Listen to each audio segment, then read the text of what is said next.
Voilà, bonjour à tous. Donc aujourd'hui, je voulais revenir sur des événements importants qui se sont passés dans Miners War récemment, avec plusieurs gros clans emblématiques. Euh, avant ça, je voulais aussi dire un mot sur l'actualité parce que elle arrive vite, puisque ça arrive demain. Donc il y a un changement dans les ligues de Miners Wars. On va maintenant être 50 clans par ligue. Voilà. Et donc la plus grosse modification, ça va de toute façon tout est impacté. Va y avoir aussi plus d'équipes qui vont maintenant être promues et qui vont sortir de la ligue. Donc ça devrait mettre plus de dynamisme. Et, euh, et c'est le plus gros changement, ouais, c'est pour la ligue d'une, puisque Dune en fait ne va plus être une ligue, mais une multitude de dunes en fait. Voilà, donc tu auras, en fonction du nombre de clans qui sont dans Dune, bah, il y aura des poules de 50 clans. Voilà. Et en plus, chaque semaine, les poules changeront. Donc, c'est-à-dire qu'on reste pas, on n'est pas dans sa poule avec tout le temps les mêmes. Ça change chaque semaine. Voilà. Donc ça, c'est un gros changement. Euh, Me concernant, je suis pas, je suis pas mécontent. Je suis pas mécontent qu'il y ait ça. Ça va, je pense que ça va donner un plus de dynamisme à Manor Wars. Et puis donc moi, ce qui va se passer, c'est qu'on est dans Odyssée. Donc évidemment, qui dit plus de clans, dit plus de TRH. Donc on va avoir une plus grosse part Satoshi.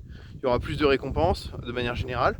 Voilà, puisque dans les ligues, c'est toujours proportionnel à la puissance, les récompenses qu'on a à se partager. Et donc, puisque jusqu'à maintenant, on est un clan qui performe bien et qu'on tire des belles performances, et bien écoutez, je me dis que plus le gâteau est gros, et bien plus on aura une belle part. Voilà. Après, mentalement, je sais que ça pourrait être un peu plus difficile, parce que ce qui dit aussi beaucoup plus de clans et des meilleures récompenses, etc., dit aussi des blocs qui seront sûrement moins fréquents. Voilà.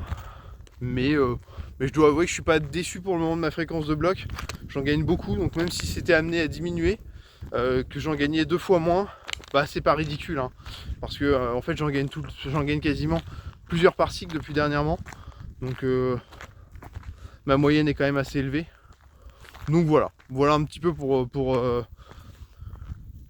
ce qui va se passer demain. Donc en tout cas j'ai hâte de découvrir ça. J'ai pas tous les détails justement, je crois qu'ils n'ont pas donné l'info exacte de à partir de combien de clans seraient promus, combien de clans passeraient dans la ligue inférieure, etc. Bon voilà, ça c'était pour la petite info. Donc maintenant j'aimerais discuter d'un cas important, c'est le clan exclusive. Et j'ai vu là il s'appelle, je crois que, je sais plus si c'est toujours appelé comme ça, mais il s'appelle Exclusive, c'est quoi, je me suis noté Team, Exclusive Team. Pour moi, il s'appelait juste Exclusive avant. Je suis pas sûr, mais je suis pas sûr de moi. Bon alors, ce clan-là, j'en avais parlé dans une vidéo précédente. C'est un clan qui a à peu près 30 000 TH. Et ils ont toujours été dans Odyssée. Enfin, quand je dis toujours, ils y sont depuis un moment. Et, et en fait, ce clan m'intéresse particulièrement parce que c'est un clan qui adopte une stratégie no boost comme notre clan. Donc on n'est pas beaucoup de clans en fait à performer en no boost à haut niveau. Donc quand il y en a un, bah voilà, on regarde un petit peu.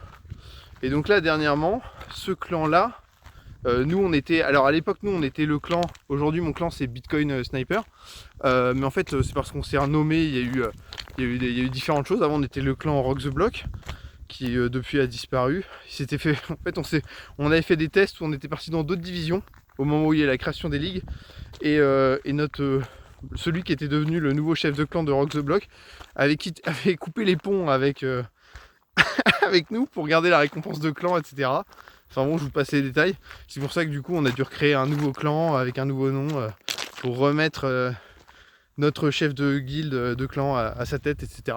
Enfin bon, toute une épopée. Mais voilà. Et donc à cette époque-là,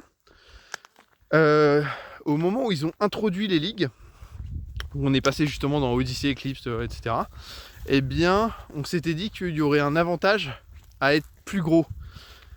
Et donc on avait imaginé se regrouper, faire des groupements avec des clans similaires à nous sur la même ligne philosophique, c'est à savoir donc le no boost, etc., etc. Et donc Exclusive était un des candidats là. Donc il était question d'essayer de les approcher pour voir si on pouvait fusionner en un clan. Au final, je crois qu'on a jamais, ça n'a jamais porté ses fruits. Je sais pas si on a déjà réussi à les contacter ou s'ils ont simplement refusé. Enfin bon, voilà. Et voilà, et donc ils ont eu globalement, eux après ils sont restés dans Odyssée et ils ont continué de performer très correctement. Pendant que nous on a fait nos différents tests, etc. Avant de revenir depuis quelques cycles, là dans Odyssée justement, et de bien performer pour nous. Et que voilà, pour le moment on voit pas d'intérêt de requitter Odyssée. On est voilà. Et donc j'en viens là pour dire exclusive. Donc nous on a une puissance à peu près similaire à eux. On est un peu plus puissant qu'eux maintenant. On doit avoir 34 000 TH là où eux en avaient 30 000. Donc au dernier cycle, ils se sont fait reléguer. Ils ont touché que 4 blocs durant tout le cycle. Au cycle précédent, ouais c'est ça. Et là ils sont dans Eclipse. Et en fait ils vont. Enfin, je sais pas, du coup, ils vont sûrement se retrouver avec nous si tout le monde monte. Je sais pas exactement comment ça se passera. Mais en gros, ils sont pas dans le top 3. Donc, je veux dire par là, c'est que même remonter dans Odyssée, pour eux, c'est pas évident. En gros, c'est pas juste un accident de parcours où tout d'un coup, ils ont pas eu de chance une semaine. On voit bien en fait qu'ils performent plus beaucoup. Voilà. Et donc, voilà. Et donc, c'est là où j'aimerais pousser la chose. C'est que donc je me suis intéressé à aller voir leurs membres. Donc leurs membres, ils sont constitués donc principalement, ce qui fait la force de frappe du groupe, c'est qu'il y a plusieurs membres qui sont au-dessus de 5000 TH. Voilà. Et en fait, ces membres-là ont une moyenne d'efficacité énergétique qui est proche de 35. Et ils ont aussi, j'ai vu, ils ont environ 200 mineurs chacun. Donc là, on est sur une stratégie. Vous voyez, ils ont fait une politique qui était sûrement très bien à l'époque, ça leur a bien réussi d'ailleurs, où en gros ils ont dû optimiser les achats sur les 35 watts quand c'était des bonnes affaires. Mais en fait, ce que je trouve bizarre, c'est que ils ont tellement de mineurs pour des puissances qui sont pas folles, parce que quand on a 5000 TH, avoir 200 mineurs c'est un peu ridicule. Donc en gros, ils doivent balayer en fait beaucoup de mineurs de faible puissance. Et donc pour revenir sur moi par exemple qui suis en ferme Saint-Tropique, on peut avoir 200 mineurs, c'est pas pour autant que la ferme elle tourne bien en fait. Parce que si on balaye, en fait l'idée c'est de balayer un maximum de tranches de puissance. Et là évidemment, ils doivent pas balayer tant de puissance que ça malgré le nombre de mineurs qu'ils ont. Parce que évidemment avec que 5000 TH, 200 mineurs, on peut pas balayer beaucoup de tranches de puissance. Voilà, on va avoir des mineurs, on va balayer des tranches faibles. Et on va peut-être avoir un mineur en tranche plus élevée et puis c'est tout quoi en fait. Donc voilà, donc ça c'est le premier point déjà pour expliquer que qu'ils ont pas énormément de blocs. Mais en fait c'est pas ça du tout le pire.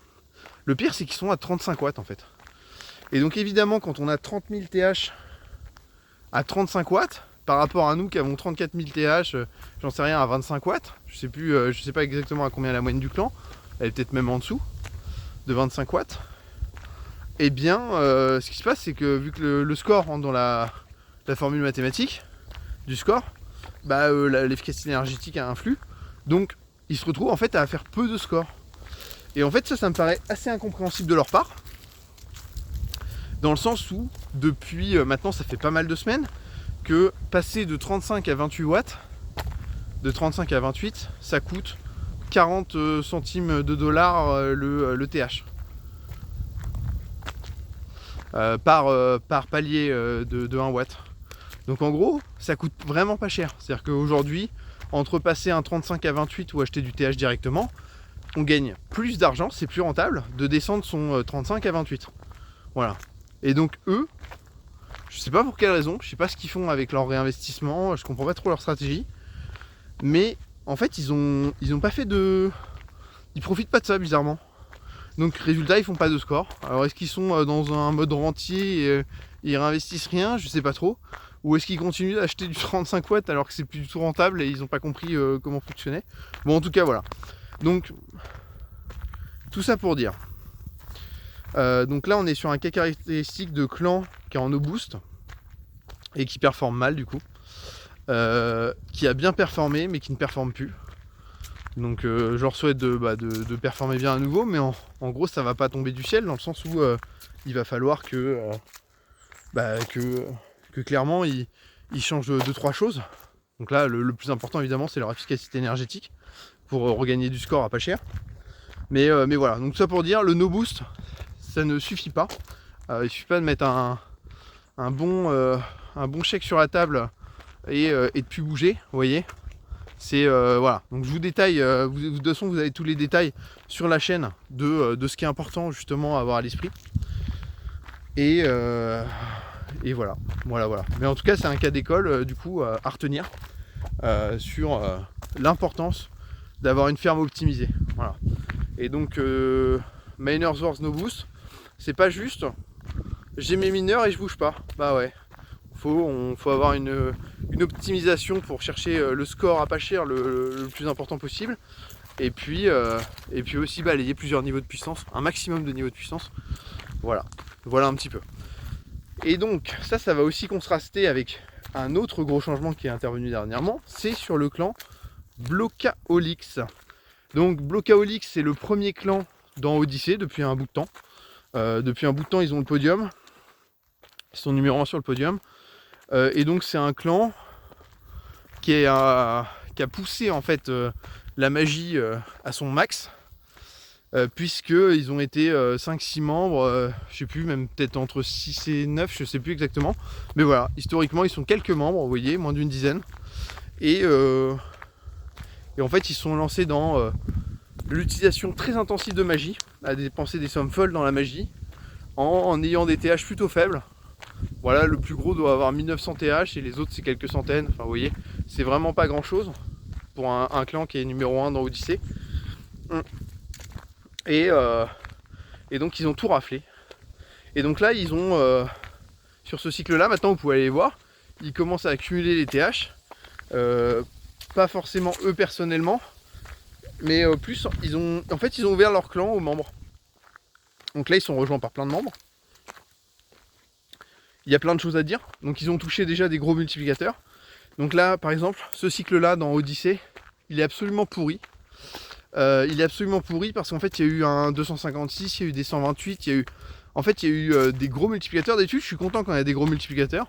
Mais en fait je découvre que non, je suis pas content. Je suis content quand il y en a plutôt des fois 32, voire des fois 64, ok. Mais en fait je m'aperçois que là, qu'est-ce qui s'est passé pour les 256 et les 128? Il n'y a pas eu proportionnellement suffisamment de magie pour compenser en fait la dilution de la récompense. Là en fait il y a eu tellement de gros multiplicateurs que les récompenses de blocs sont complètement noyées. Donc en gros on touche beaucoup moins de Satoshi déjà par rapport au bloc qu'on a touché. Et on touche pareil assez peu de GMT. Là le bloc actuellement je crois il est vers 250 GMT pour ce cycle là, alors qu'au cycle dernier il était à 370 et encore avant il était à 421. Vous voyez, donc ça a quand même rien à voir. Donc enfin voilà, on est sur un bloc qui est vraiment plutôt faible. Je me demande d'ailleurs, je sais pas les blocs sont à combien dans Dune, mais si ça se trouve on va avoir la même valeur qu'un bloc dans Dune bientôt. À moins qu'eux-mêmes ils aient eu des gros multiplicateurs, etc. Ça je sais pas si c'est lié entre les ligues, si nous on a un gros taux de hauts multiplicateurs, si c'est le cas pour toutes les autres ligues ou pas du tout. Mais voilà, en tout cas tout ça pour dire, donc c'est un cycle un peu pourri à ce niveau là. Bon évidemment sauf pour ceux qui ont touché des gros multiplicateurs, parce que ça reste toujours intéressant pour eux. Mais voilà, en tout cas pour moi qui touche du petit bloc, bah du coup je vais avoir très peu de Satoshi. Sûrement du coup même si le clan a touché pas mal de blocs, bah on va avoir encore moins de Satoshi que d'habitude. Et puis moi le pauvre bloc que je vais avoir touché, il va pas valoir grand chose. Mais bon c'est pas grave, je vais pas me plaindre, j'ai pas aucune raison de me plaindre. Mais voilà, pour un peu de contexte. Et donc, j'en reviens à Blokaolix là, parce que c'est vrai que je me perds là-dedans. Mon chef de clan, le mathématicien, a pu infiltrer un peu leur clan, du coup, il avait été accepté chez eux. Et il a pu un peu faire des calculs, etc. Et donc lui, sa conclusion, ça a été que vraiment, c'était vraiment un modèle économique archi-naze, leur modèle d'ultra magie. En gros, ils se sont, pour la plupart, ils ont acheté l'avatar humain, là, le Go Miners, qui permet de réduire les coûts de magie, etc. On s'en doute. Et en fait, en prenant tout en compte, toute la magie qu'ils ont claquée, le coût des go miners, etc. Bah en fait les mecs ils sont à peine rentables quoi. On gagne beaucoup plus d'argent à être comme nous en fait en TH et basta, avec à être tranquille. Ils ont voulu faire les fous, ils ont passé leur vie devant go mining, d'accord, parce qu'il faut bien se rendre compte que ces gars-là pour rafler tous les blocs, ils les ont ils devaient cliquer sur les sorts, ils devaient être là, ils devaient machin. Donc ils ont investi des sommes folles, ils ont investi des trucs fous pour au final que le bilan mathématique ça tombe et que ce soit pas fou. Voilà, donc moi j'ai envie de dire, quand on voit ça, j'ai envie de dire, bah vous inventez pas une vie. Commencez pas à vous dire, je vais m'acheter un avatar Go Miners, faire moins 20% sur la magie, je vais lancer des sorts à tout va, je vais cramer tous les blocs, etc. En fait, il faut bien comprendre un truc, d'accord? Je simplifie la chose, mais quand vous faites beaucoup de magie, vos blocs, vous les achetez. Vous les achetez et vous allez même les acheter à perte par rapport à quelqu'un qui les gagne avec du TH. En gros, il faut bien comprendre un truc pour simplifier tout, c'est que gagner des blocs avec du TH, ce sera toujours plus rentable que de les gagner avec du GMT. Voilà, c'est aussi simple que ça. Voilà. Donc là, pourquoi est-ce qu'ils se sont ouverts? Pourquoi est-ce qu'ils ont décidé de s'ouvrir et de gagner des blocs passivement? Je ne sais pas trop. Je sais pas trop. Est-ce qu'ils sont fatigués de cliquer? Ça fait un bout de temps qu'ils sont là. Ils ont quand même été résilients. Est-ce qu'ils se sont dit en fait ça va être pareil, on va toucher nos blocs et en plus on aura plus de blocs et peut-être qu'ils ont décidé de s'ouvrir je sais pas, je sais pas trop. Je sais pas où ils vont avec ça. Mais en tout cas c'est un changement majeur si vous voulez. Parce que quelque part c'est un désaveu de leur politique de mage ultime. Puisque en gros ils sont en train de changer leur modèle quoi. Donc voilà, c'est quand même quelque chose d'intéressant. Je suivrai ça avec attention. En tout cas, c'est de ça les deux gros événements là que j'avais envie de couvrir, qui sont les deux opposés. C'est d'une part le no boost exclusive qui s'est un peu effondré, et puis Blokaolix qui change complètement de stratégie. Voilà. Et donc là, ils ont touché, hein, justement, là, ils ont touché beaucoup, ils ont touché certains des très gros multiplicateurs de ce cycle-là. Et donc, ouais, le médecin disait, bah, en fait, c'est normal, ils avaient du retard de gain par rapport à leur investissement. Donc, heureusement qu'ils les ont touchés. Voilà. Et puis bah, voilà, quoi. Bah, écoutez, j'espère que vous serez, vous serez bien impacté par tout ça. Et puis voilà, une très belle journée à tous et à bientôt.